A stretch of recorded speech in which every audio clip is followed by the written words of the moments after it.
Time is like capital.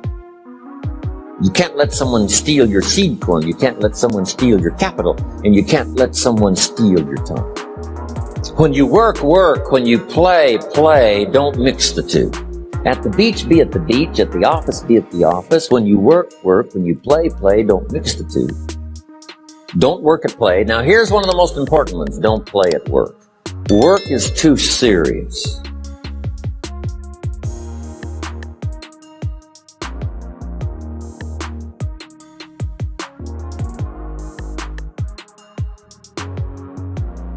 About the management of time. Here's one of the best ones. We covered earlier. When should you start building this hotel? Answer: as soon as you have it finished. Now jot this one down on time management. When should you start the day? As soon as you have it finished. Plan the day the best you can, leaving plenty of room for improvising and surprises and all the stuff that happens during the course of the day. But if you've planned a good, productive day, now you start that day, you can't believe how much more valuable your time will be. Don't start the day until you've had it finished. Now here's the next one. Don't start the week until you've had it finished. Now to lay out a week is a pretty good challenge. Next, don't start the month until you have it finished. The places to go and the people to see, and the productivity and the sales and the customers and the development and all the rest of what you want to accomplish during the course of 30 days. Don't start the month till it's finished. And then here's the big one. This is really challenging. Don't start the year until you have it finished. To the best of your ability. It can't be finished like minute by minute. But in terms of the sweep of what you want to accomplish in the year 2002, make sure that that's set and ready to go by the time January 1st rolls around. And it might get all upset. It might get torn up and you do a new one. You make so much progress the first 90 days that now you've multiplied it all by 2, by 3. Because that happened to me. I thought, wow, this is going to be a great year. By the time I'd finished the 3rd month, I'm rolling, I'm soaring. So many things are happening, I revised my whole year's plan. Okay. Now, jot this down. Approaches to the management of time. Here's the first one. Ignore the subject. I mean, that's good advice. Don't let anything overly bug you. Because remember now, you don't have to do anything. Someone says, well, I got to get a handle on my time. The answer is no, you don't. If you want to let it all go, you can let it all go. I mean, this is good advice. Somebody says, you ought, you ought, you ought. Jot this down. Ignore all the you oughts or you should. Only if they're giving general information. We should. Better to say if you're teaching, we should. Not you should, we should. Then you let me listen in without it being too confrontational. If everyone did this, see, that'd be great. And then you give a person a chance to choose to do it or not to do it. But when you start the you ought, now see if I don't, now see we got some tension and maybe some problems. So you oughts seem to always create problems. When you're talking to your kids, you say, no, if kids would do this, not always saying if you did this, life would be better, but if kids did this, life would be better. It's like making a little talk and letting them listen in. And then it's a little less confrontation. It gives us a choice. In one of my seminars, here's what I teach. All life forms strive to the max of its potential except human beings. All life forms strive to the max of its potential except human beings. How tall will a tree grow? As tall as it possibly can. You never heard of a tree growing half as high as it could. No, trees don't grow half. A tree drives its roots as deep as it can, reaches as high as it can, produces every leaf it can, every fruit it possibly can. To the max. Every life form strives to the max, except human beings. Now, why not human beings? Jot this down. You've been given the dignity of choice. You're not a robot. You don't have to repeat this year the same as last year. You can tear up last year's plan, develop a new plan.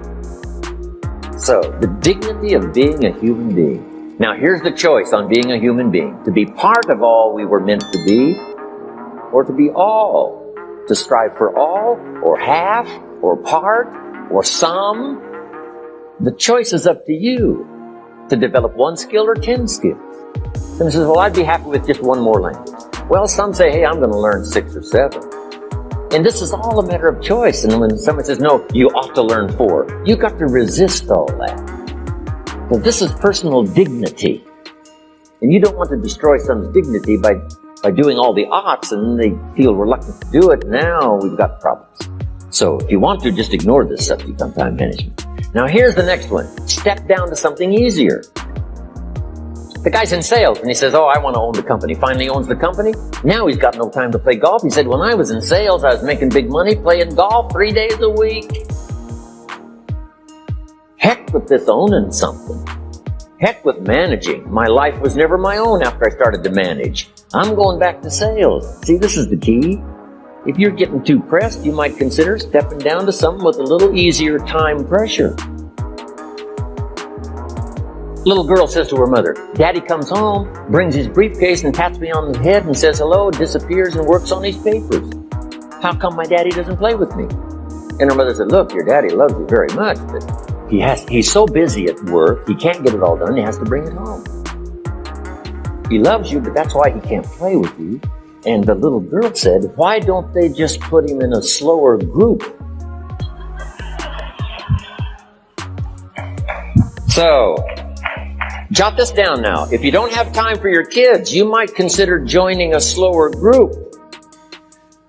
Remember when I said some things I went for cost me too much? So reconsider. Next key to time management. And that's work longer and harder. But see, there's a limit to that. I almost lost my health the first year. I went so crazy about personal development and achievement. I just went bonkers. You know, I told you I was skinny, but at the end of that first year, I was a walking shadow. And then it suddenly occurred to me, what if I got rich and too ill to spend it? I mean, that was a shocker. So I started, developing a little more reasonable. Because I said, if 12 hours won't do it, I'll work 14. If that won't do it, I'll work 18. I mean, how many hours it takes. And sure enough, it cost me too much. So see, working longer and harder for some might be appropriate. If you're just sitting around not doing that much, this might be good, work longer and harder.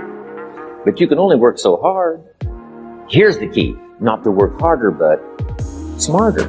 When you've worked as hard as you can, doing the best you can in terms of physical output in the time, reasonable time. Now here's the ultimate in the management of time, and that is you simply become more skillful. When I first got into sales, I was around people that could get, 9 out of 10, 8 out of 10. And when I first started, I could only get 1 out of 10. But here's what I did. I worked around the clock, so that I would make up in numbers what I lacked in skill. That's good in sales. You got to jot that down. When you're new, you make up in numbers what you lack in skill. Now, when you become more skillful, the numbers can go down because now your persuasive ability and all of that is now so high that you don't need to put as many numbers out. But at first, if you want to compete or if you want to really get good, you've got to put in the numbers. But if you get more from yourself, develop more of yourself, now the time management becomes an easier task. Next, time management essential. We've already covered the first one, a written set of goals. And then do priorities on your goals. What's important this week? What's important this month? Here's the next one. Often review. Just go over your goals to make sure that your list is working for you. It's got you inspired. It's got you turned on.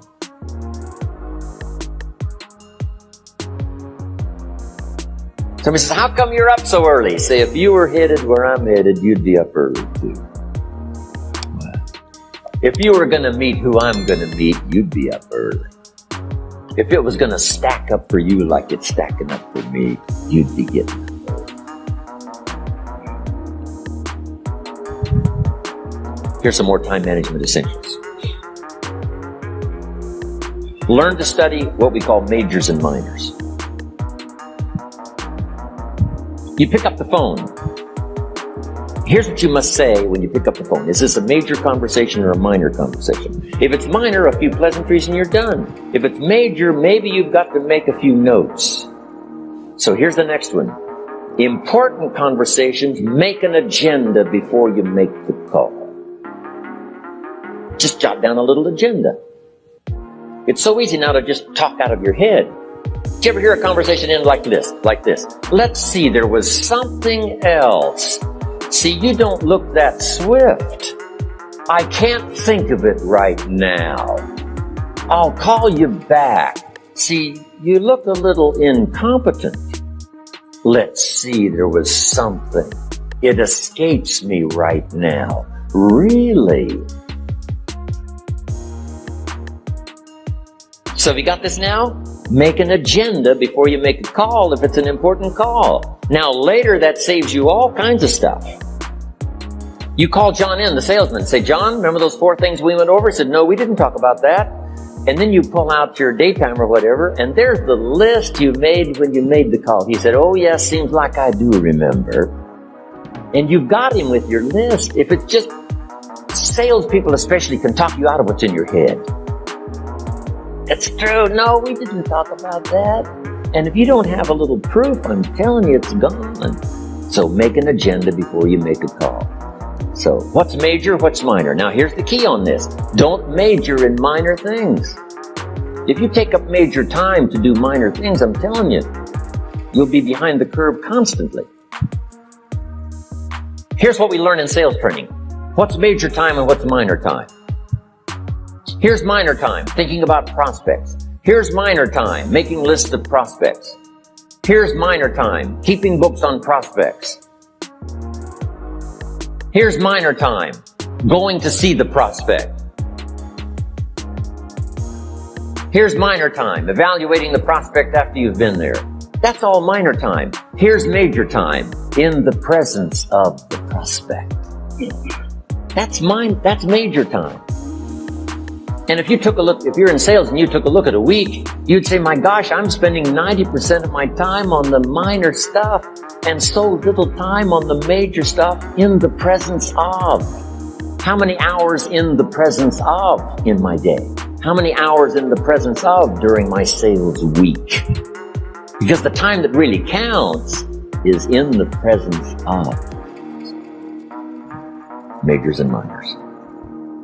Here's another key time management essential. Don't mistake movement for achievement.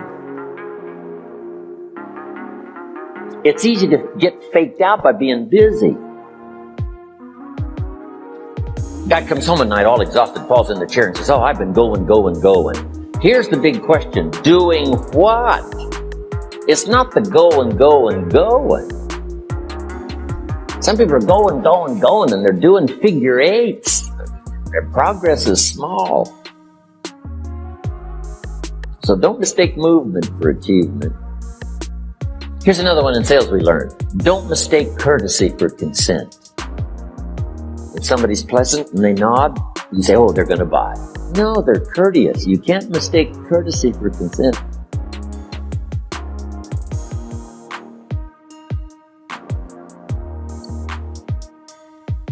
Now here's a big one, concentration.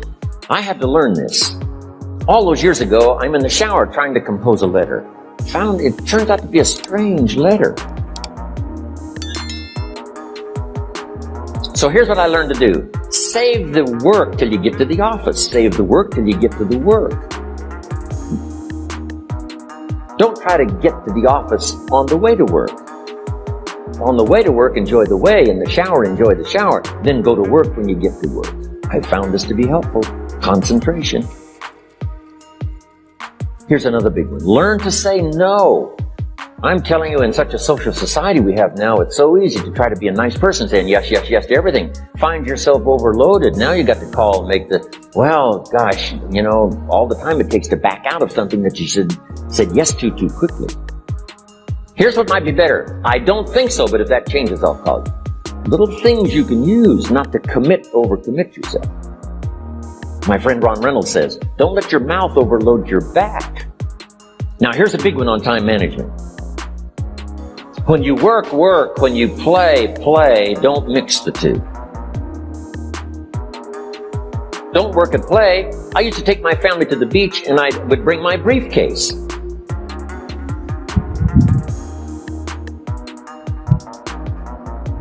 I learned not to do that. Or at the beach, I'm saying I should be at the office. I should be at the office. Now my family's upset because I'm at the beach and I'm thinking office, office, office. Now when I'm at the office, I'm thinking what? I got to get my family to the beach, the beach, the beach. So things are not going too well at the office because I'm thinking beach, and things are not going too well at the beach because I'm thinking office. Here's what I learned to do. At the beach, be at the beach. At the office, be at the office. When you work, work. When you play, play. Don't mix the two. Don't work and play. Now here's one of the most important ones. Don't play at work. Work is too serious. You don't want the reputation of being the office joker. It's not a good one. Yes, there's time for some pleasant stories. Yes, there's time for a little humor. Yes, best if it's a happy office, of course. But I'm telling you, you got to be serious about work because you're parting with a piece of your life for the work you do. Your work costs you a piece of your life. Here's what it's called. Serious business. Not grim, not unhappy, but serious. Key. Don't play at work. The old expression, I don't think we use it anymore, horse around at the office. Play around, play jokes, play tricks.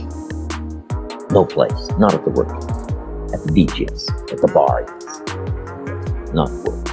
You got to treat work with all due conservative passion. Because it's leading you to your future. Now, here's what's next. Just be more alert to the things that might be stealing your time.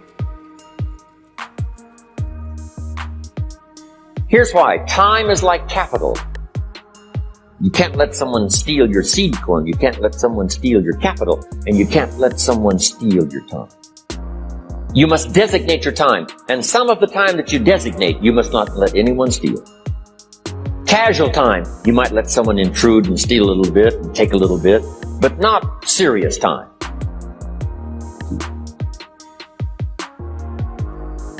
Next, one of the great time management savers is to learn to ask questions up front.